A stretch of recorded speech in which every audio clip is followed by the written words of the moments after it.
മുത്തുനബി സല്ലല്ലാഹു അലൈഹി വസല്ലമയുടെ സഹധർമ്മിണിയായ ഖദീജ ബീവി റളിയല്ലാഹു അൻഹ ശൈത്യകാലത്ത്, തണുപ്പ് കാലത്ത് യമനിലേക്ക് പറഞ്ഞയച്ച കച്ചവട സംഘം വരാൻ ഏകദേശം അടുത്ത സമയം ഒരു സ്വപ്നം കാണുകയാണ്. നല്ല തെളിഞ്ഞു നിൽക്കുന്ന ആകാശം, പകൽ സമയം, കത്തിജ്വലിച്ചു നിൽക്കുന്ന സൂര്യൻ, സൂര്യന്റെ താപോർജം മെല്ലെ പ്രകാശോർജമായി മാറുന്നു. അതിൻ്റെ ഉഷ്ണം ഇങ്ങനെ കുറഞ്ഞ് അത് നല്ല പ്രകാശമുള്ളതായി മാറുകയാണ്. മെല്ലെ സൂര്യൻ താഴേക്ക് ഇങ്ങനെ ഇറങ്ങി വരിക ഖദീജ ബീവിന്റെ പേരേക്ക്. വീട്ടിൽ വന്ന് വീട്ടിലാകമാനം പ്രകാശം പരത്തിയതിന് ശേഷം ആ പ്രകാശം അടുത്ത വീടുകളിലേക്കൊക്കെ ഇങ്ങനെ പോവുക. അങ്ങനെ മക്ക മുഴുവൻ വ്യാപിച്ചു. മക്കയുടെ പുറത്തേക്കും പ്രകാശം വ്യാപിച്ചു. അങ്ങനെ വിശാലമായി ലോകം മുഴുവൻ പ്രകാശം ഇങ്ങനെ നിറഞ്ഞു നിൽക്കുമ്പോൾ ഖദീജ ബീവി ഉണർന്നു. സ്വപ്നം കഴിഞ്ഞു.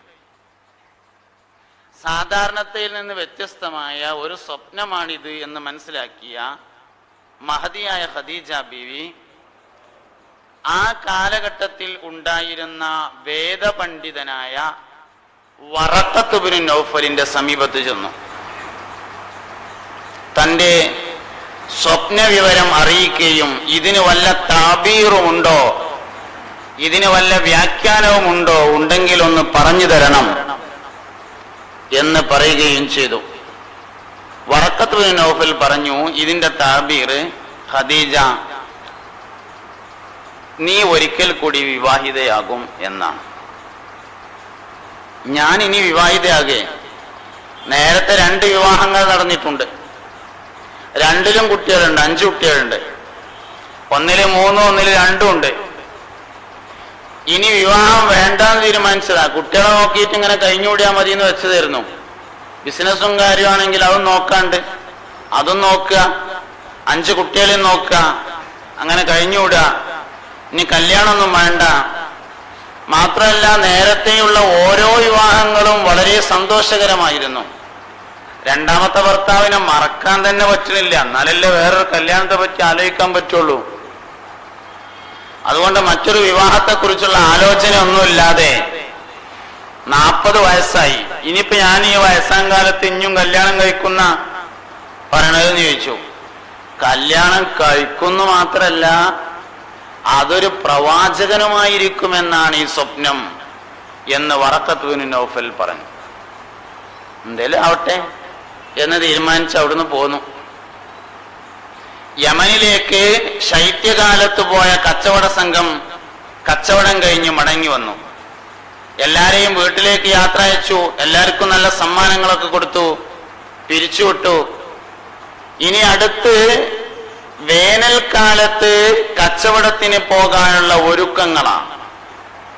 അതാരംഭിച്ചു കഴിഞ്ഞു. വിശ്വസ്തന്മാരെ കിട്ടാനില്ല. കച്ചവടത്തിന് പറഞ്ഞേക്കാൻ, നേതൃസ്ഥാനത്ത് നിർത്താന് വിശ്വസ്തന്മാരാരും കിട്ടാനില്ല. അതുകൊണ്ട് നേതൃസ്ഥാനൊക്കെ ഒന്ന് മാറ്റിയാൽ തിരക്കിടില്ല എന്നൊരാഗ്രഹമുണ്ട്. നല്ലൊരു വിശ്വസ്തനെ കിട്ടുകയാണെങ്കിൽ അടിമകൾ കുറേ ഉണ്ട്. പക്ഷെ അടിമകൾ കച്ചവടേറ്റ് നടന്നാൽ ആരും സാധനം വാങ്ങൂല. ഓരോ സഹായത്തിനേ പറ്റുള്ളൂ. പ്രധാന കച്ചവടക്കാരായിട്ട് അടിമകളെ പറ്റൂല. അതുകൊണ്ട് സ്വതന്ത്രന്മാരെ തന്നെ കിട്ടണം. ആരെങ്കിലും കിട്ടുമെന്നിങ്ങനെ അന്വേഷിച്ചുകൊണ്ടിരിക്കുമ്പോ അബൂ താലിബ് ഈ വിവരറിഞ്ഞു. ഖദീജ ബീവി കച്ചവടത്തിന് ആളെ പറഞ്ഞയച്ചു കൊടുക്കാൻ വേണ്ടിയിട്ട് റിക്രൂട്ട്മെന്റ് നടക്കുന്നുണ്ട്, ഇന്റർവ്യൂ ഉണ്ട്. അതുകൊണ്ട് ആരെപ്പോ പറഞ്ഞേക്ക? അബൂ താലിബ് ആണെങ്കിൽ അയ്യാല് അധികരിച്ച ആളും മാല് കുറഞ്ഞ ആളുമാണ്. മുതല് കുറഞ്ഞ ആളും മക്കളും കുട്ടികളും പെരുത്തുള്ള ആളാണ്. അതുകൊണ്ട് ജീവിതം ഇങ്ങനെ കഷ്ടിച്ച് എത്തിപ്പോകുന്നേ ഉള്ളൂ. മെല്ലെ ഖദീജ ബീവിന്റെ അടുത്ത് എന്നിട്ട് ചോദിച്ചു, അബ്ദുള്ളാന്റെ മകണ്ട് മുഹമ്മദ് സല്ലല്ലാഹു അലൈഹി വസല്ലം. നിങ്ങളിവിടെ കച്ചവടത്തിന് പറഞ്ഞേക്കാൻ ആളെ സെലക്ട് ചെയ്യുന്നുണ്ട് എന്ന് അറിയാൻ പറ്റി. അബ്ദുള്ളാന്റെ മകൻ മുഹമ്മദിനെ സല്ലല്ലാഹു അലൈഹി വസല്ലം കൂടെ കൊണ്ടുപോകാൻ പറ്റുമോ എന്ന് ചോദിച്ചു. 100% പറ്റുമല്ലോ. ലോകത്ത് അൽ അമീൻ എന്ന പേരിൽ പ്രശസ്തനായ ഒരാളെ കച്ചവടത്തിന്റെ നേതൃസ്ഥാനത്ത് നിർത്താൻ കിട്ടിയാലേ അതിലേറെ വലിയൊരു നിഅമത്ത് പിന്നെ എന്താ ഉള്ളത്? ആയിക്കോട്ടെ പറഞ്ഞു. വീട്ടിൽ ചെന്നിട്ട് മോനോട് വിവരം പറഞ്ഞു, മോനെ മുഹമ്മദേ, എടാ ഖദീജ കുട്ടികളെ കച്ചവടത്തിന് പറഞ്ഞേക്കാൻ വേണ്ടിയിട്ടുള്ള റിക്രൂട്ട്മെന്റ് റാലി ഉണ്ട് എന്നാ കേട്ടത്. ഞാൻ സംസാരിച്ചിരുന്നു, ഓക്കെ പറഞ്ഞിട്ടുണ്ട്. മോനൊന്ന് പോയി നോക്ക്, സെലക്ഷൻ കിട്ടുകയാണെങ്കിൽ നമുക്ക് ഒജീനം കഴിക്കാനുള്ള വകയാവുമല്ലോ എന്ന് പറഞ്ഞു അബ്ദുൽ മുത്തലിബ് മുഹമ്മദ് നബി സല്ലല്ലാഹു അലൈഹി വസല്ലമയോട്. നബിതങ്ങൾ പോയി. ഖദീജ ബീവിക്ക് വല്ലാതെ ഇഷ്ടപ്പെട്ടു. സെലക്ഷൻ കിട്ടി, തെരഞ്ഞെടുക്കപ്പെട്ടു. പോകാനുള്ള ഡേറ്റ് നിശ്ചയിച്ചു. ചായയും കുടിച്ച് പിരിഞ്ഞു. നിശ്ചയിക്കപ്പെട്ട സമയത്ത് നബി സല്ലല്ലാഹു അലൈഹി വസല്ലമ തങ്ങൾ ഹാജരായി. 40 ഒട്ടകങ്ങൾ അണിനിരന്നു. 40 ഒട്ടകപ്പുറത്തും അവകൾക്ക് ചുമക്കാൻ മാത്രമുള്ള ഭാണ്ഡങ്ങൾ കെട്ടിവെച്ചു. 40 പുറത്തും സഹായികളുണ്ട്. നേതൃസ്ഥാനത്ത് നബി സല്ലല്ലാഹു അലൈഹി വസല്ലമ തങ്ങൾ വന്നു.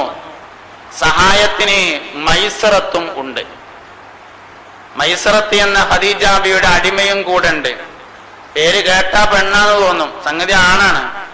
മൈസറത്ത് എന്ന അടിമയും കൂടെ ഉണ്ട്. ചില കഥാപുസ്തകത്തിലൊക്കെ മൈസറത്ത് എന്ന അടിമ സ്ത്രീന്ന് കാണാണ്ട്.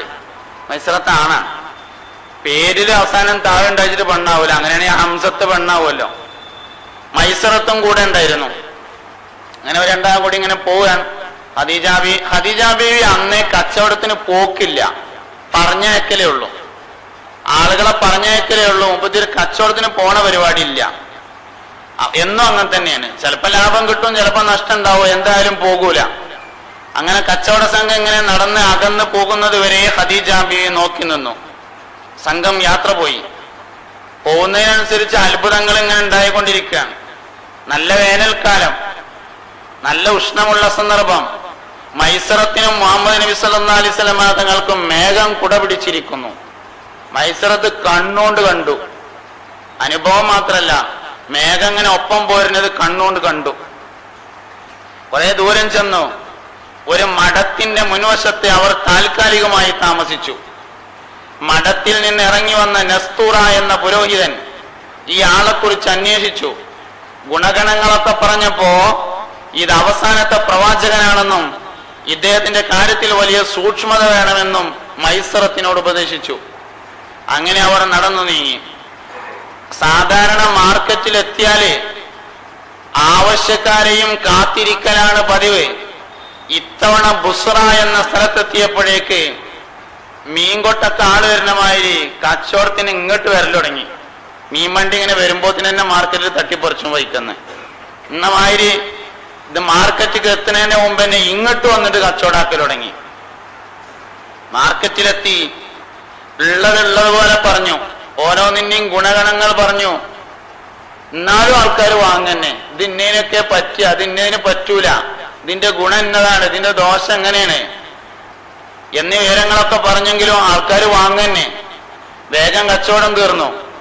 നേരത്തെ തന്നെ അബ്ദുൽ മുത്തലിബിന്റെ പേരക്കുട്ടിയല്ലേ, ഖുറൈശി തറവാട്ടുകാരനല്ലേ, സാധാരണ കൂലി കൊടുത്താൽ പോരാന്ന് ഖദീജ ബീവിക്ക് മനസ്സിലായിരുന്നു. അതുകൊണ്ട് സാധാരണ ഒരാൾക്ക് കൊടുക്കുന്ന കൂലിയേക്കാൾ വർദ്ധിച്ച കൂലിയാണ് പറഞ്ഞിരുന്നത്. കച്ചവടം കഴിഞ്ഞ് വന്നു നോക്കുമ്പോ ലാഭം ഇരട്ടിയാണ്. അതിനാൽ പറഞ്ഞതിന്റെ ഇരട്ടി കൂലി കൊടുത്തു. ആദ്യം പറഞ്ഞതന്നെ കൂട്ടിയിട്ടാണ്. കച്ചവടം കഴിഞ്ഞ് വന്നു നോക്കുമ്പോ ഭയങ്കര ലാഭാണ്. അതിനാൽ നേരത്തെ നിശ്ചയിച്ചതിന്റെയും ഇരട്ടി കൂലി ഖദീജ ബീവി റളിയല്ലാഹു അൻഹാ നൽകി.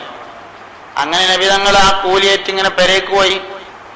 മൈസറത്തിനോട് ഖദീജ ബീവി ചോദിച്ചു, അല്ലെണ്ണി എന്തൊക്കെ കച്ചവടത്തിന്റെ വിവരങ്ങളൊക്കെ ഒന്ന് പറഞ്ഞുണ്ടോ? മൈസറത്തിന് കച്ചവടത്തിന്റെ വിവരങ്ങളെക്കാൾ പറയാനുള്ളത് നബി തങ്ങളുടെ കൂടെ നടന്നപ്പോൾ ഉണ്ടായ അത്ഭുതങ്ങളെ കുറിച്ചാണ്. മേഘം നിഴലിട്ട് കൊടുത്തതും മഠത്തിൽ നിന്നിറങ്ങി വന്ന പുരോഹിതൻ പറഞ്ഞതും കച്ചവടം ചെയ്യാൻ വേണ്ടി, സാധനങ്ങൾ വാങ്ങാൻ വേണ്ടി ആളുകൾ ഇങ്ങോട്ട് വന്നതും ഓരോ സാധനത്തിന്റെയും ഗുണഗണങ്ങളെ ഉള്ളതുപോലെ പറഞ്ഞ് വിൽപ്പന നടത്തിയതും എല്ലാം മൈസറത്ത് ഇങ്ങനെ വിശദീകരിച്ചപ്പോ വറക്കത്ത് ബിൻ നൗഫൽ പറഞ്ഞ ആ ആള് ഇയാളറ്റാകോന്ന് ഖദീജ ബീവിക്ക് തോന്നി. ഖദീജ ബീവി നേരെ വറക്കത്ത് ബിൻ നൗഫലിന്റെ അടുത്ത് ചെന്നു. കച്ചവടത്തിന് പോയി വന്നിട്ടുണ്ട്, സമ്മാനമൊക്കെ കൊണ്ടേ കൊടുത്തു. എന്നിട്ട് പറഞ്ഞു, ഖദീജ ബീവിയുടെ പിതൃവ്യ പുത്രനാണ് വറക്കത്ത് ബിൻ നൗഫൽ എന്നും അമ്മാവനാണ് വറക്കത്ത് ബിൻ നൗഫൽ എന്നും അഭിപ്രായമുണ്ട്. കൂടുതൽ ചരിത്രകാരന്മാർ പിതൃവ്യ പുത്രൻ എന്ന് രേഖപ്പെടുത്തിയിട്ടുണ്ട്. വറക്കത്ത് ബിൻ നൗഫലിന്റെ അടുത്ത് ചെന്നു. എന്നിട്ട് ഇങ്ങനെ കച്ചവടത്തിൽ ഇങ്ങനെ ഇന്ന വിവരങ്ങളൊക്കെ ഉണ്ടായിട്ടുണ്ട്, നിങ്ങൾ പറഞ്ഞ ആ നബി തെറ്റാവോ എന്ന് ചോദിച്ചു. ആവാൻ സാധ്യത ഉണ്ട് എന്ന് പറഞ്ഞു. അവിടുന്ന് പെരേക്ക് പോന്നു. ഉറക്കം വന്നില്ല എന്ന് ഞാൻ പറയേണ്ട ആവശ്യമില്ലല്ലോ, നിങ്ങൾക്ക് അറിയാലോ പിന്നെ ഉറക്കം വരൂല എന്നുള്ളത്. ഖദീജ ബീവിക്ക് പിന്നെ ഉറക്കം വന്നില്ല എന്ന് ഞാൻ പറയണ്ട, ഉറക്കം വരൂല. അങ്ങനെയാണ്. എന്താ ഇപ്പൊ കാട്ടുക? ഒരു കാര്യം ചെയ്യാം. നഫീസ എന്ന് പറഞ്ഞിട്ട് ഒരു അടിമ സ്ത്രീ ഉണ്ട് ഖദീജ ബീവിക്ക്, നല്ല അടുത്ത കൂട്ടുകാരിയാണ്, എല്ലാ കാര്യവും തുറന്നു പറയുന്ന അടിമ സ്ത്രീയാണ്. നഫീസാനെ വിളിച്ചിട്ട് പറഞ്ഞു, നീ ഒരു കാര്യം ചെയ്യും, ഒന്ന് മുഹമ്മദിന്റെ അടുത്ത് പോകണം സല്ലല്ലാഹു അലൈഹി വസല്ലം, ഒരു കല്യാണത്തിന് റെഡിയാണോ എന്ന് അന്വേഷിക്കണം എന്ന് പറഞ്ഞു. 25 വയസ്സായിട്ടുണ്ട്, അതുകൊണ്ട് ഒരു കല്യാണത്തിന് റെഡിയാണോ എന്ന് അന്വേഷിക്കണം എന്ന് പറഞ്ഞു. നഫീസ എന്ന സ്ത്രീ ചെന്നു. നബി തങ്ങൾ എത്തി. എന്നിട്ട് നിങ്ങള് കച്ചവടമൊക്കെ കഴിഞ്ഞ് വന്നതല്ലേ, ഒരു കല്യാണത്തിന് റെഡി ഉണ്ടോ എന്ന് ചോദിച്ചു. നബി തങ്ങൾ പറഞ്ഞു, അതിനിപ്പോ കല്യാണത്തിന് പറ്റിയ ഒന്നും എൻ്റെ അടുത്ത് ഇല്ലല്ലോ എന്ന് പറഞ്ഞു. മഹർ കൊടുക്കാൻ ഒന്നുമില്ലല്ലോ എന്നർത്ഥം. നഫീസ മടങ്ങി വീട്ടിൽ ചെന്നു. ഖദീജ ബീവി ഇങ്ങനെ സന്തോഷപൂർവ്വം കാത്തിരിക്കാണ്, എന്താ പറഞ്ഞതെന്നറിയാൻ വേണ്ടിയിട്ട്. കല്യാണത്തിനുള്ള വകയൊന്നും എൻ്റെ അടുത്ത് ഇല്ല എന്ന് പറഞ്ഞു. നിങ്ങളടുത്ത് ഉള്ളത് കൊണ്ട് മതിയാകുന്ന ഒരാളാണ് വിവാഹാലോചന നടത്തുന്നത് എങ്കിലോ എന്ന് ചോദിക്കൂ എന്ന് പറഞ്ഞു. പിന്നെയും വന്നു, നിങ്ങളടുത്ത് ഉള്ളത് കൊണ്ട് മതിയാകുന്ന ഒരാളാണ് കല്യാണാലോചന നടത്തുന്നത്, എന്നാ പറ്റുമോ എന്ന് ചോദിച്ചു. അങ്ങനെയാണെങ്കിൽ ആലോചിക്കുക, ആരാളെന്ന് ചോദിച്ചു. അത് ഖദീജ ബീവിയാണ് എന്നാണ്. ഈ വിമർശകന്മാര് പറഞ്ഞേട്ടാ തോന്നും നല്ല പൈസക്കാരിയായ ഒരു 40 കാരിയെ കിട്ടാണ്ടോ എന്ന് പത്രത്തിൽ പരസ്യം കൊടുത്തതാണ്. അല്ല, വിമർശകന്മാര് പറഞ്ഞേട്ടാ അങ്ങനെയുള്ള തോന്നുക. നബി സല്ലല്ലാഹു അലൈഹി വസല്ലം തങ്ങൾ സ്ത്രീ ലംബടനാണ് എന്ന് പറയും. 25 വയസ്സ് വരെ കല്യാണം കഴിക്കാൻ കാത്തുന്നു എന്ന് പറഞ്ഞാൽ തന്നെ അക്കാലത്ത് അതൊരു അത്ഭുതമുള്ള കാര്യമാണ്. പിന്നെ ഖദീജ ബീവി റളിയല്ലാഹു അൻഹയെ വിവാഹാലോചന അങ്ങോട്ട് നടത്തിയതല്ല. നബി തങ്ങളോട് ഖദീജ ബീവി ഇങ്ങോട്ട് വിവാഹാലോചന നടത്തുകയാണ്. അതിന്റെ മുമ്പ് അബൂജഹൽ അന്വേഷിച്ചിട്ടുണ്ട്, ആവൂല പറഞ്ഞതാണ്. അബൂ സുഫിയാൻ അന്വേഷിച്ചിട്ടുണ്ട്, ഇപ്പൊ ഒരിക്കല്ല എന്ന് പറഞ്ഞതാണ്. ഇങ്ങനെ മക്കത്തെ പ്രധാനപ്പെട്ട ആൾക്കാരൊക്കെ അന്വേഷിച്ചിരുന്നു. ഞാനിനി ഒരു കല്യാണത്തിനില്ല, ഞാൻ കുട്ടികളെ നോക്കിയാണ്ട് ഒരു ഭാഗത്ത് ഇങ്ങനെ കഴിഞ്ഞു കൂടിക്കോളാന്ന് പറഞ്ഞതാണ് ഖുവൈലിദിന്റെ മകളായ സയ്യിദത്തുനാ ഖദീജ റളിയല്ലാഹു അൻഹ. അപ്പോഴാണ് വറക്കത്ത് ബിൻ നൗഫലിന്റെ ഈ വർത്താനം, ഉറക്കത്തിൽ സൂര്യന്റെ ഒരു ഇറങ്ങി വരലും കച്ചവടത്തിനൊരു പോക്കും മേഘത്തിന്റെ ഒരു കൊടിയും അങ്ങനെ കൂടിയും പരിപാടി ഒത്തത്. അങ്ങനെയാണെങ്കിൽ നോക്കാന്ന് പറഞ്ഞു. അപ്പൊ ആരാളെന്ന് ചോദിച്ചപ്പോ ഖദീജയാണെന്ന് പറഞ്ഞു. എന്നാ മൂത്താപ്പാടൊന്ന് വിവരം പറയണമെന്ന് പറഞ്ഞു അബൂ താലിബിനോട്. അങ്ങനെ മൂത്താപ്പാന്റെ അടുത്ത് കാളയച്ചു. അബൂ താലിബിനോട് വിവരം പറഞ്ഞു. അബൂ താലിബിന് കേൾക്കേണ്ട താമസം 100% സമ്മതാണ്, എല്ലാവർക്കും സമ്മതാണ്. ബഹുമാനപ്പെട്ട അബൂ താലിബ് റളിയല്ലാഹു അബൂ താലിബ് ഹാജരായി. ഖദീജ ബിയുടെ കുടുംബത്തിൽപ്പെട്ട അംറും ഹാജരായി. വറഖത്ത് ബിൻ നൗഫൽ ഹാജരായി. അലി റളിയല്ലാഹു അൻഹു കൂടെ പോന്നു. അബ്ബാസ് റളിയല്ലാഹു അൻഹു കൂട്ടിനുണ്ടായിരുന്നു. പുണ്യനബി സല്ലല്ലാഹു അലൈഹി വസല്ലം ഖദീജ ബിയെ വിവാഹം കഴിച്ചു. ഖദീജ ബിവി റളിയല്ലാഹു അൻഹക്ക് 40 വയസ്സും പുണ്യനബി സല്ലല്ലാഹു അലൈഹി വസല്ലം തങ്ങൾക്ക് 25 വയസ്സുമായിരുന്നു. അതെന്താ ഈ 40ഉം 25ഉം തമ്മിലുള്ള കോമ്പിനേഷൻ? അതുണ്ട്, അത് വലിയൊരു കോമ്പിനേഷൻ ഉണ്ട്. അത് സെക്സോളജി പഠിച്ച ആളുകൾക്കറിയാം. ഒരു സ്ത്രീയുടെ ലൈംഗികമായ താല്പര്യം ഏറ്റവും കൂടുതലായി കത്തി നിൽക്കുന്ന സന്ദർഭം 40 വയസ്സാണ്. 40 വയസ്സിന്റെ റേഞ്ച് എന്നർത്ഥം. 40 വയസ്സിന്റെ റേഞ്ച് എന്നാണ്, അല്ല 40 വയസ്സ് എന്നല്ല. അപ്പൊ പറഞ്ഞാല് ഒരു 38 വയസ്സ് മുതൽ ഒരു 43-45 വയസ്സ് വരെയുള്ള കാലാണ് ഒരു സ്ത്രീക്ക് ഏറ്റവും കൂടുതൽ ലൈംഗിക താല്പര്യം ഉണ്ടാകുന്നത്. റേഞ്ച് എന്ന് പറഞ്ഞൊരു സംഗതി ഉണ്ട്. ഈ സ്വർഗാവകാശം മുമ്പേ ഞാൻ ഒരിക്കൽ പ്രസംഗിച്ചപ്പോ സ്വർഗാവകാശികളായ സ്ത്രീകളുടെ വയസ്സിന്റെ റേഞ്ച് 16 വയസ്സാണ് കാരണം. അങ്ങനെ ഒരു പല ആൾക്കാരും ചോദിച്ചിരുന്നു, സ്വർഗാവാസികളായ സ്ത്രീകൾക്ക് 16 വയസ്സ് എന്നല്ലല്ലോ ഉസ്താദ് ഉള്ളത് എന്ന്. അല്ല, വയസ്സ് 33. 33 എന്ന് പറഞ്ഞാൽ എന്ന് മുതൽ ഇപ്പൊ തുടങ്ങിയത്? അതൊരു പ്രശ്നമാണ്. എന്ന് മുതലാണ് വയസ്സ് എന്നല് തുടങ്ങിയത് എന്ന്. 33 എന്ന് പറഞ്ഞാലും 33ന്റെ റേഞ്ച് എന്നാണ്. 18 എന്ന് പറഞ്ഞാലും 18ന്റെ റേഞ്ച് എന്നാണ്.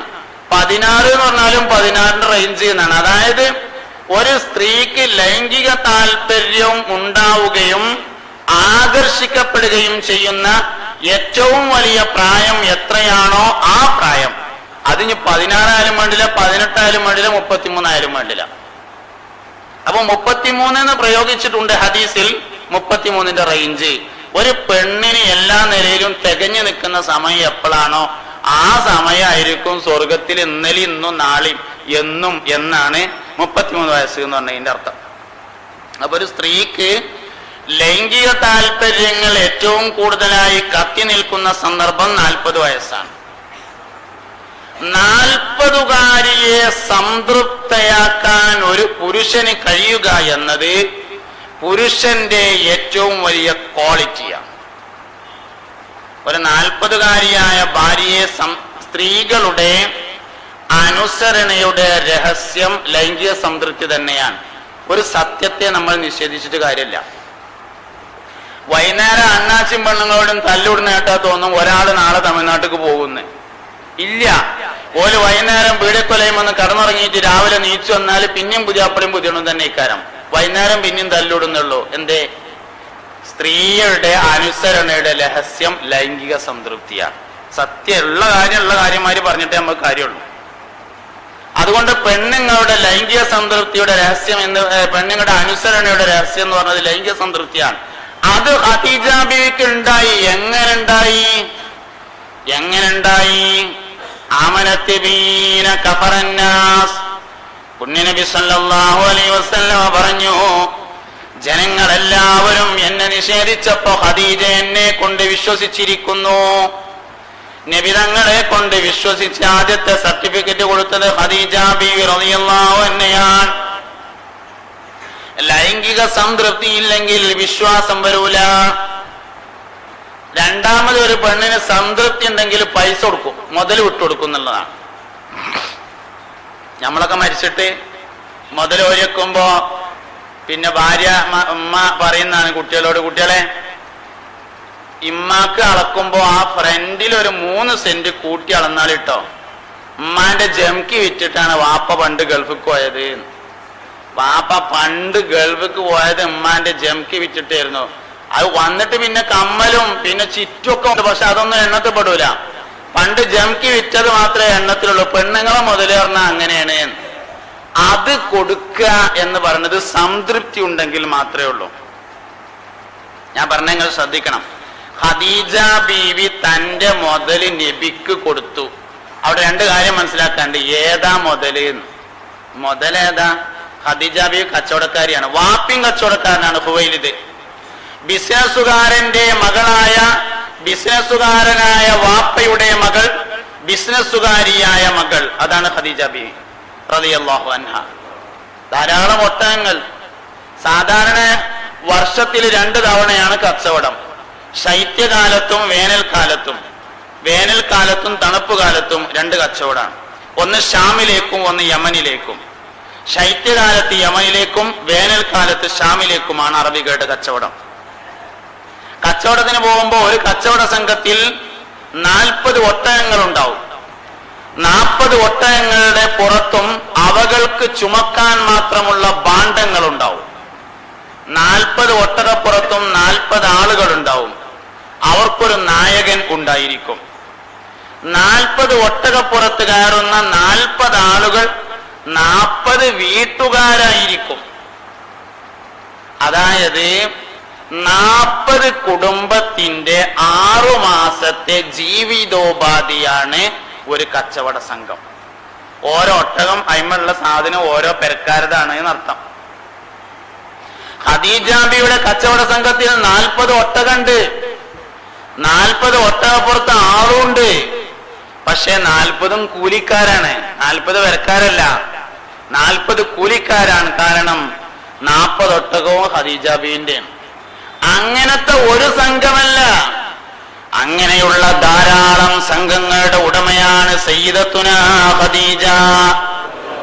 അള്ളാന്റെ റസൂലും ഖദീജ ബീവി റളിയല്ലാഹു അൻഹയും തമ്മിലുള്ള വിവാഹം നടന്നപ്പോ ഖുറൈശി പ്രമുഖരായ ആളുകൾ ഒരു ആക്ഷേപം ഉന്നയിച്ചു. എന്നാലിപ്പോ ഖദീജക്ക് നാട്ടിലെ പ്രമാണിമാരെത്രയോ വിവാഹാലോചന നടത്തിയിട്ട് അവസാനം വാപ്പി ഇമ്മില്ലാത്തൊരു യതീം കുട്ടി, അതും സാധുക്കുട്ടിനല്ലേ കിട്ടിയതുള്ളൂ, ഒരു പൈസക്കും ഗതിയില്ലാത്തേന്ന് ചോദിച്ചു.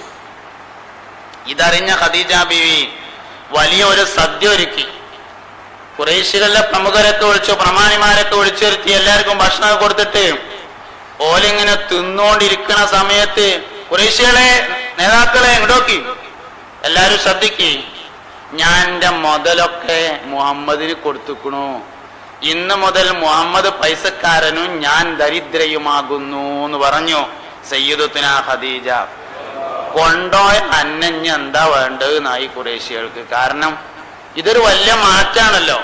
ഇന്ന് മുതൽ മുഹമ്മദ് മുതലാളിയും ഞാൻ ദരിദ്രയുമാണ്. മുഴുവൻ കൊടുത്തു, ഒന്നുമില്ല, കമ്മലും ബാക്കില്ല, ഒന്നും ബാക്കിയില്ല, ഒക്കെ കൊടുത്തു. അങ്ങനെ ഒരു പെണ്ണ് കൊടുക്കണമെങ്കിൽ ആ പെണ്ണിന് സംതൃപ്തി ആവശ്യമാണ്. അത് കൊടുക്കാൻ മുഹമ്മദ് നബിക്ക് കഴിഞ്ഞു എന്ന് പറഞ്ഞാൽ അതിന്റെ അർത്ഥം എടാ ആണായിട്ട് ജീവിക്കാൻ ഇവിടെ യോഗ്യത ഉള്ളവനാണ് മുഹമ്മദ് എന്ന് തെളിയിച്ചു എന്ന് അതിന്റെ അർത്ഥം.